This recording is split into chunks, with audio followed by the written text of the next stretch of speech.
Your children are in elementary and, say, high school. The state tries to make sure that they're safe by banning registered sex offenders from living within 1,000 feet of school grounds. Yes, but when your child goes off to college, that protection goes away.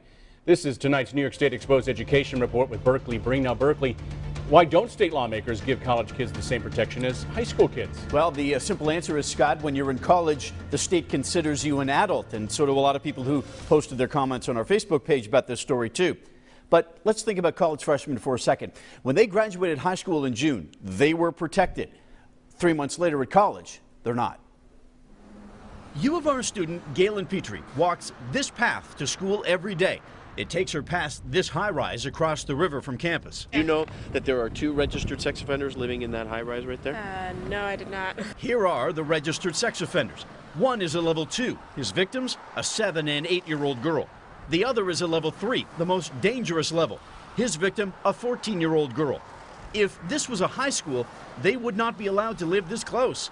But because it's a college, they can. We are still students, and a lot of times, students aren't from around here, so they're not with their parents and they're fending for themselves. The state law says registered sex offenders cannot live within 1,000 feet of a high school.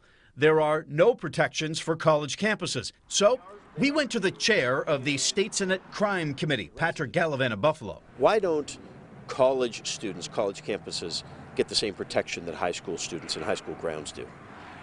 When the laws were first enacted regarding sex offender residency, I was not in the legislature, and I don't really know the background. Neither house has ever passed a bill restricting sex offenders near campus, but our questions are getting them thinking. It might be more appropriate to say on a college campus or within a certain amount of feet of a college campus.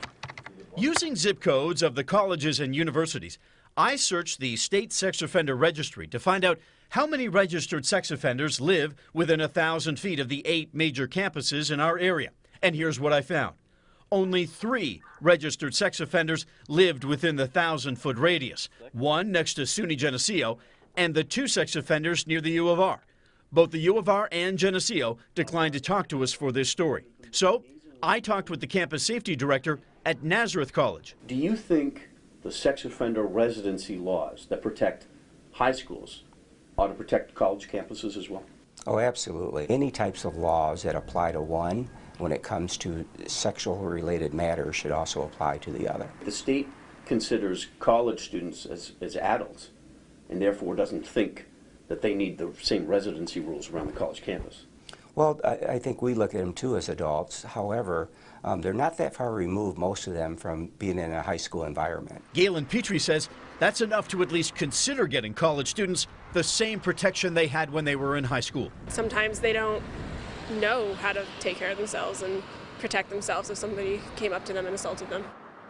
Now, there is a Senate bill to ban sex offenders from living on college campuses. It's sponsored by Senator Joe Robach. You can reach his office, let him know where you stand on this. Call him at 225-3650. I'm going to track where that bill goes as the legislative session continues. Coming up at 6, I'm going to talk to a local defense attorney who says these residency restrictions with sex offenders are bogus.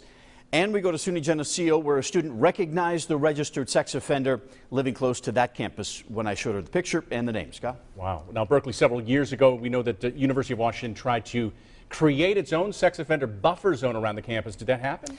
It did not. I contacted the University of Washington. They said never happened. And as a matter of fact, it wouldn't even be an option here in New York because last year the State Court of Appeals said that only the state can create residency rules. So cities, towns, counties, and college campuses cannot. All right, Berkeley, thank you. We'll see you at 6 o'clock. Students at a Rochester city school are being invited to wear a piece of religious clothing tomorrow. The garment is known as a hijab. It's worn by girls and women of Muslim faith. We're told this started with some young girls who sent a letter to the school with concerns about the way they were being treated. New at 5, Brett Davidson joins